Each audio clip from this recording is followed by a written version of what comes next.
Hey, Jen, ready for some leftovers? It's not even Thanksgiving yet. Great. Today we're going to share some clips from some previous Q&A sessions that didn't make it into previous episodes.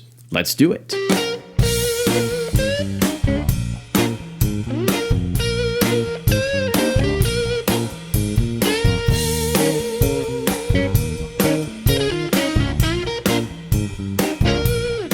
Welcome to the Intimate Covenant podcast, where we believe the Bible and great married sex both belong on your kitchen table. That's right, we're talking about holy, covenant-bound, intimate relationships with hot sex. We're Matt and Jen, founders of Intimate Covenant. We offer biblical teaching and resources to help married couples achieve a fuller relationship and an extraordinary sex life. For more information, visit our website, intimatecovenant.com. Welcome, friends. Welcome and happy Thanksgiving. Happy Thanksgiving, as this episode should be our last one prior to the best holiday of the year. Oh. That is Thanksgiving. You're upsetting the Santa fans out there, Matt. Sorry, Santa fans, but Thanksgiving far exceeds Christmas in terms of the enjoyment of the holidays, in my not so humble opinion. You're in your not so humble opinion. That also means that probably everybody has guessed that we are not the family that decorates for Christmas before Thanksgiving. No, that is not going to happen as long as I am alive in this house. But come Saturday, we will be decorating. Much to my chagrin, Christmas time does come around. Not that it's bad, but just not my favorite. You enjoy Thanksgiving. I like it more. I don't know what it is. That's all right. I just like it more. That's all right. We would be remiss, however, with this episode if we did not express our deepest gratitude for all of those of you who continue to support us with your encouragement, your financial contributions, your downloads, and for sharing this ministry with your friends. We are so very thankful for you and for all of the support that you have given us. Right. It has been another tremendous year for Intimate Covenant, a year of growth, a year of making new friends, and a lot of those friends have come alongside us in the very real way, as we call it, of supporting us financially. And they're doing that through Patreon. And so if you would like to come alongside and be one of those really cool friends of ours, we're so thankful for. Yes, and now's a good time to do that, because for a limited time, while supplies last, if you join us on Patreon, you will get some cool swag. Intimate Covenant swag. Covenant who doesn't want That's that? right. You can get all of the details by looking on patreon.com/Intimate Covenant, and it'll let you know what levels you could join us at and what swag you get. We would certainly be grateful to have you there. For as little as $5 a month, you can join us in that way and really make a big difference in continuing this effort and this ministry. So thank you to all of you who are already supporting us through Patreon. We have had a significant growth in the number of Patreon subscribers in the recent weeks and months.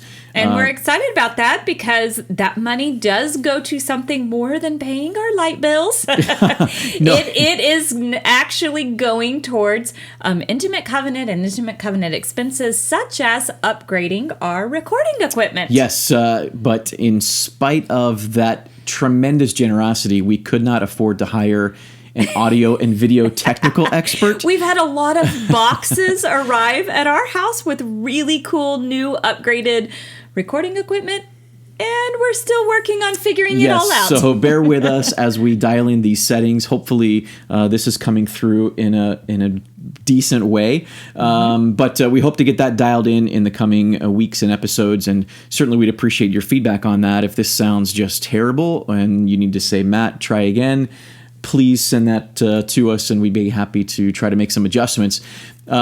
But this upgrade also explains why on this week's episode there's no video on YouTube. Yeah, you don't get to see our beautiful faces this week. Yeah, we just couldn't get it all incorporated this week as much as we tried. It is coming, so we should have some nice, clear, crisp audio as well as beautiful new video coming soon on YouTube and to the podcast distribution format near you. We're excited about that. And speaking of thankfulness, we just also want to take a moment to extend a very special thanks to Derek Finley and Open Door Financial Advisors for their incredibly generous support of the podcast this year.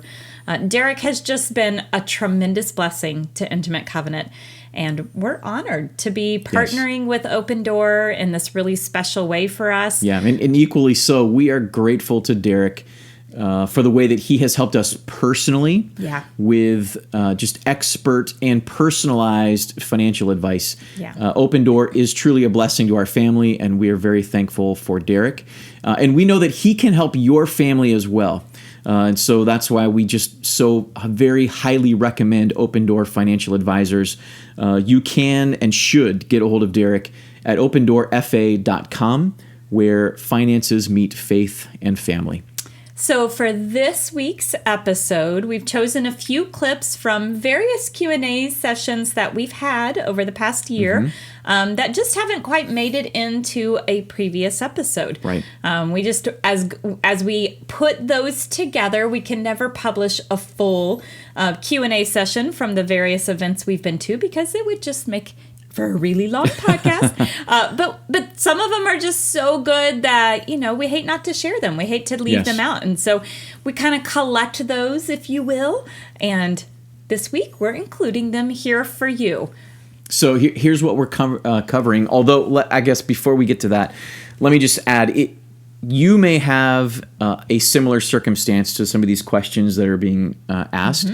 We would certainly love to have your feedback because maybe you have a related question, or perhaps you have a better answer than what we're giving in these episodes, in these responses. So we'd love to have your questions, your comments, your feedback. You can send that to us via email, podcast@intimatecovenant.com, or submit an anonymous question if you just don't want to be named. Submit that through our website at intimatecovenant.com/podcast. We love hearing from you guys. We read every word you send us. We love it when you continue the conversation. Yes. And several of you are really good at sending those emails, and that means a lot to us. Yes.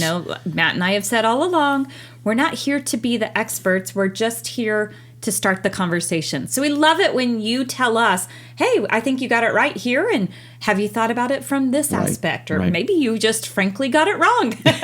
You can tell us that we too. We can handle that. We can handle your feedback, and we really so let value us know. that. Yeah, we definitely value that. All right, so the questions that we're covering in this episode, we have about 5 questions, and they're not related in any way, but they're really good questions. So the first one was, that we're going to share with you guys, is how do I have sex when I'm disappointed in or upset with my spouse? Right. And then we have, how can we handle infertility with faith and godliness?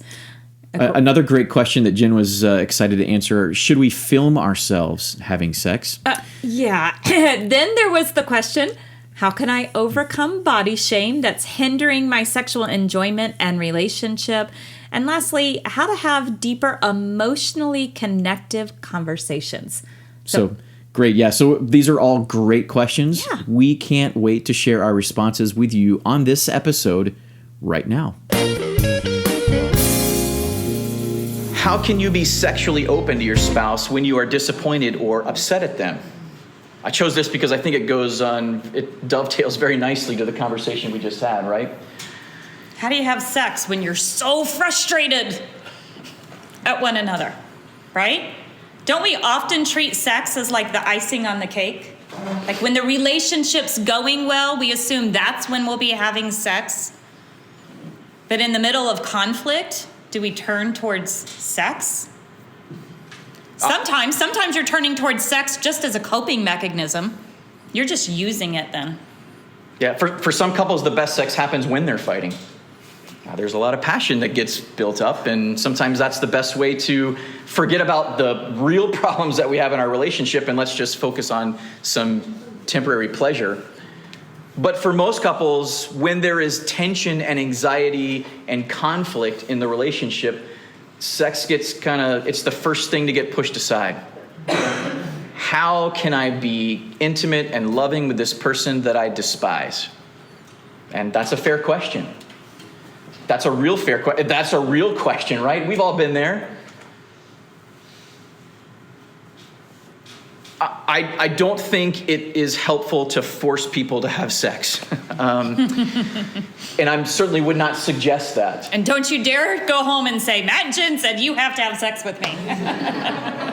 It's not going to get you where you want, trust us. The truth is, I mean, in general, sex is a pretty good barometer of the relational health. If there is regular, satisfying sex occurring, then the relationship probably is in a pretty good spot. Because, again, we push sex to the side. It's the first thing to go. Why is that, though?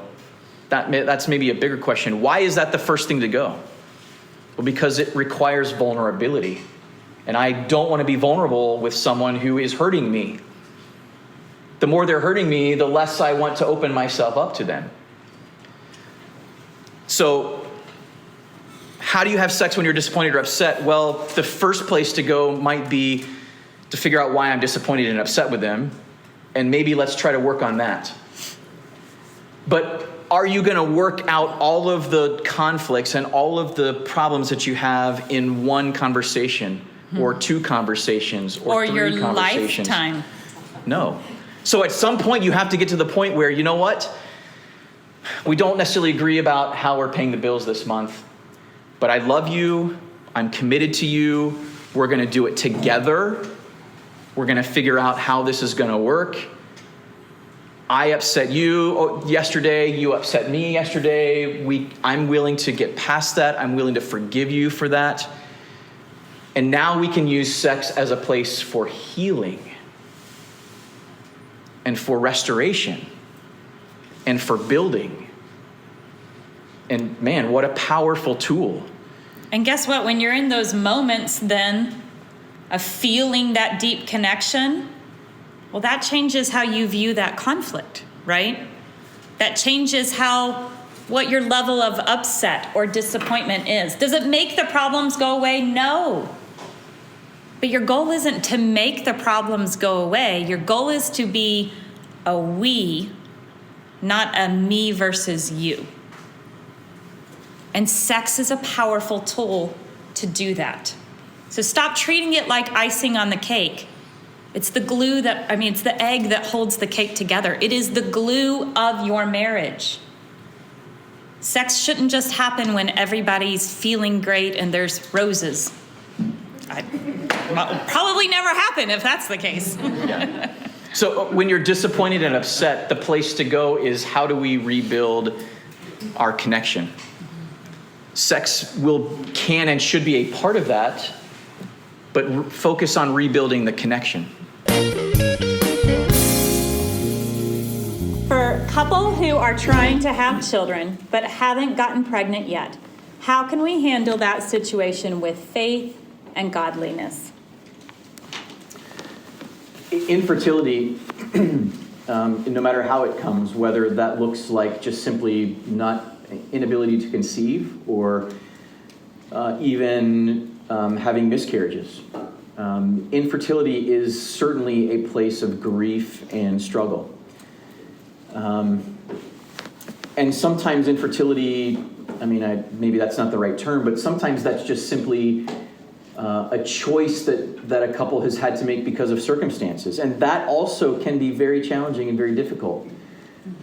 Especially if one of you is not necessarily on the same page as the other in terms of when you want to have children, how many children, that sort of thing. Those are certainly places for conflict, but also places for growth.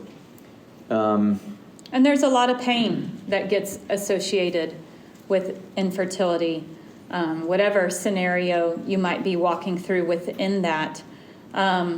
And so it is super easy when in times of struggling with your fertility to tie all of those emotions into your sex life.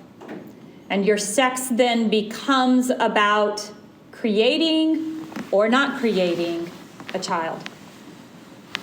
And that's a hard place to be.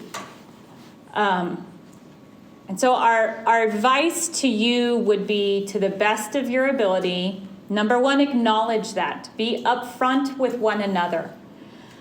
But I think it's really important at any point in your marriage to take the advice we've already offered, and that is see that the purpose of sex is connection. Even when you are hoping that your sex also equals the creation of a life, the primary purpose of sex in your marriage is connection with one another. And so it's going to be especially important that remain your focus and your goal. Now, obviously, when you're dealing with infertility, if you are trying to create a life, there's a lot of advice that gets thrown at you as far as timing and how and the whens and the wheres, and that can really mess up your ability to just relax and just enjoy one another, right? So you're going to have to be very mindful and very proactive and intentional. I think the biggest piece of advice I could offer is make sure that every time you're having sex is not about creating a baby. So you've got to do steps to make sure that you are connecting with one another sexually outside of that desire to create a baby. Now that may mean, like we said earlier, you've got to broaden your definition of sex. Maybe intercourse is only going to be able to happen in certain settings and times and periods in this path of yours to create a baby. And so therefore, broaden out from that. There is a lot of things that you can be doing to share sexual energies together. Make sure you're doing that with one another. And promoting that connection. I mean, again, procreation is obviously a purpose for sex, but I would suggest it's not even the primary purpose for sex. It ought to be about making connection. There are certainly ways, even under the duress of trying to conceive or whatever other things might need to be happening for that to take place, there are still ways to make it fun and connecting. And that ought to be our purpose. And in that way, then, both of you can co-create something that is both fun but also strengthening your relationship. And that is a way that you can join hands and face a conflict together. You can face a difficulty together and keep it from becoming something that causes resentment and separation. And keep sex and keep the intimacy in your relationship from becoming an obligation and a burden. And lastly, I would say, no matter what the difficulty is that you're walking through in your marriage, don't spend your days waiting for one day. It's so important that you learn to have contentment now with whatever it is that you have now. That might be really hard. You might be walking through some really hard situations. But if we spend our days waiting for the one day, we are missing what we have right now. We are considering filming ourselves having sex for our own enjoyment. Good idea? Or recipe for disaster? Like every question, the first place that you have to start is it moral or immoral? Is there any guidance in terms of the morality? I can't say that I can give you even biblical principles that would suggest that it is immoral. But the next place that you have to go is it wise or unwise? And specifically, is it wise or unwise for our particular circumstances and relationship? Is it a good idea or not? I don't know. I don't think I have enough information to tell you whether it is a good idea or not for your circumstances. But you ought to be very careful about what the potential consequences could be. If it is recorded, then it is potentially accessible to someone whom you would not want to have access to it. And I'm sure there's plenty of folks out here who could help you figure out how to very securely lock it down under all of the digital keys, but those very same people can tell you that none of those systems are 100% reliable. So those are some considerations. If it works for you, well, and if you're willing to take those risks and recognize, we're going to do all the steps we can to keep it safe, then that's your decision. But I think the big question is consider your why. What is your why for this? If there is enjoyment for you and having that together as a couple, and that why is, healthy and a wholesome reason that we're just going to enjoy this together, then that could be a good thing. But if your why is that one of you then is going to use that in a way that would encourage them to then not be spending time with you, it's probably not a healthy reason.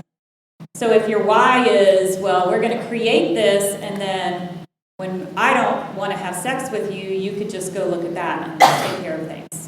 That's not healthy, right? Then is that a place of connection, or has it become a crutch just to meet somebody's need? great point. How can I overcome shame in my physical appearance that hinders me from fully giving myself to and enjoying physical intimacy with my spouse? I appreciate this question, and I'm going to let you all know that this question is asked in some form every single place we go to. This is a problem amongst so many of us, and usually wives, although this is not just a wife problem. But we are bombarded daily, men and women, with being told what beauty is. We're especially bombarded with the message of what sexy is. And it all revolves around a certain body type, body shape, set of numbers. And I'm here to tell you that sexy has nothing to do with body numbers. It has everything to do with your mindset.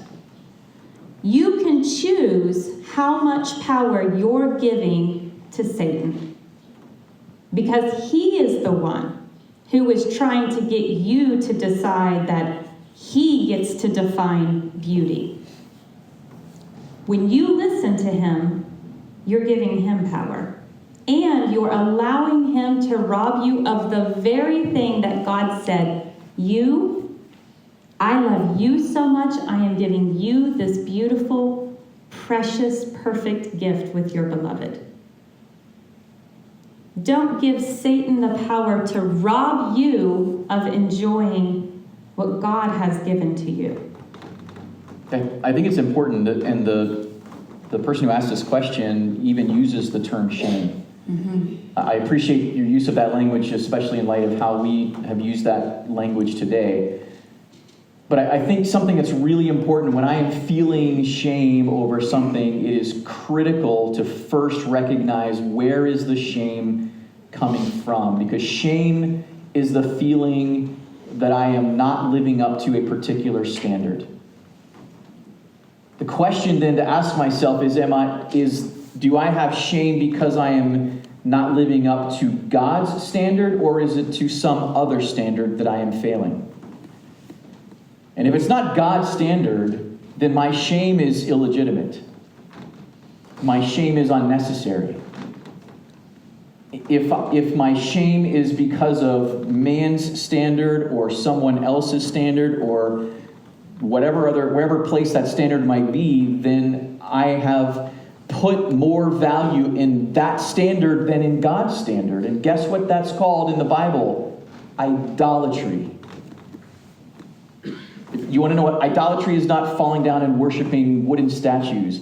Idolatry, yes it is, but more applicable today, idolatry is bowing down to standards that God did not design. So yes, it's a problem. It's a huge problem. Women struggle with this primarily. Men, we struggle with our own standards that are not biblical and not godly and not holy. We all have shame from sources that we don't need to have shame over. Sometimes that's where it has to start. Where is the shame coming from, and whose standards am I bowing down to? Now, because this question is most often asked by a woman, I'll speak to it from that way. And mostly I want to speak to husbands, because you play a huge role in helping her believe that she is beautiful.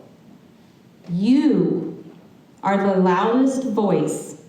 If you use your voice correctly, you can be the loudest voice. She has a lot of voices telling her otherwise.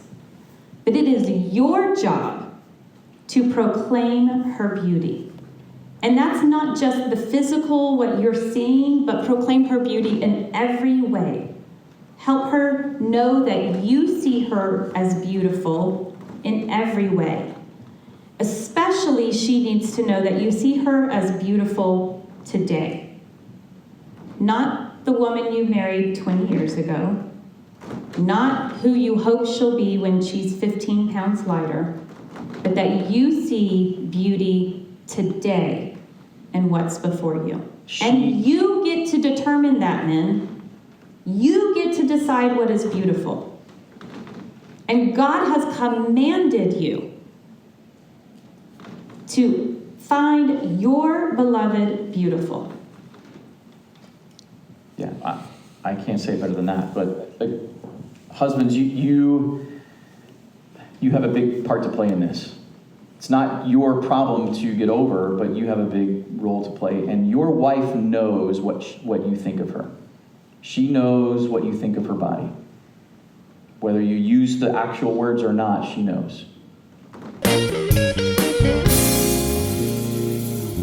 Do you have any specific tips or techniques on training yourself to stop defaulting to logistic conversations and encourage emotionally connective conversations? Great question. Thoughtful question. The answer is yes, we do. There are a lot of different tools for this.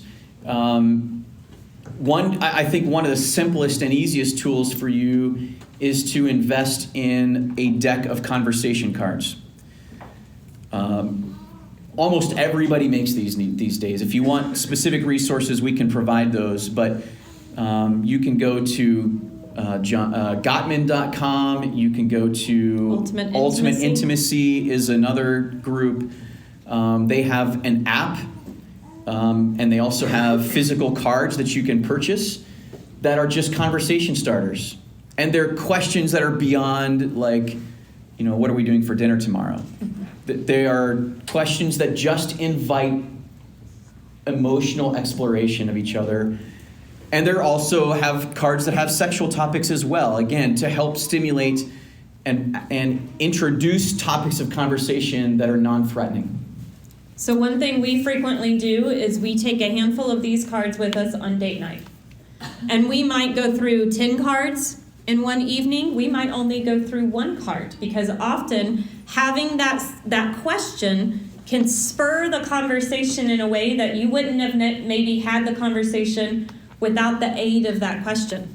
And so that can be a great way to keep that conversation going. I will say the more you practice this, the easier it becomes. Yes. When you start learning how to dig into being curious about your spouse, asking the questions, and learning to listen to one another and wanting to know one another continually, it becomes easier to do this. And I'll tell you, even if you ever only buy one deck of like 50 cards in your lifetime, you will be able to have meaningful conversation even if you go through that deck 500 times, because I'll tell you, every time you ask the question, you're going to get a different answer, because you're a different person and your spouse is a different person and you've had different experiences in that time.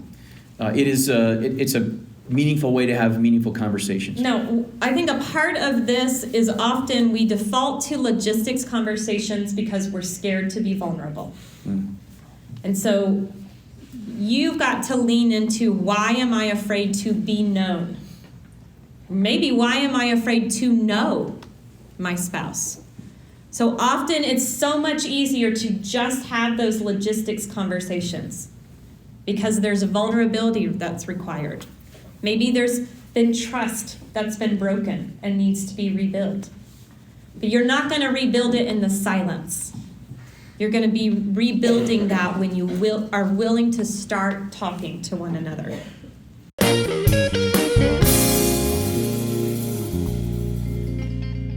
Well, thanks for joining us for this episode. That is all the time we have for questions for this week. Maybe we'll share some more later on. In fact, I expect that we'll share some more of these questions with you later on. In the meantime, we would love to hear your feedback, your questions, your comments. Contact us by emailing podcast@intimatecovenant.com, or to submit anonymous feedback and questions, go to our website, intimatecovenant.com/podcast.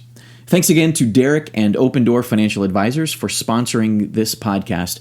Contact Open Door at opendoorfa.com, where finances meet faith and family. Thanks to all of you for listening, subscribing, rating, and sharing the podcast. We're truly humbled by all your encouragement and your support. Thanks especially to our Patreon subscribers for coming alongside us in a very real way. We love you. And if you would like to join Intimate Covenant by supporting the podcast and our greater mission to spread God's plan for intimate marriage and holy sexuality, subscribe at patreon.com/intimatecovenant. Until next time, Happy Thanksgiving. keep striving and don't settle.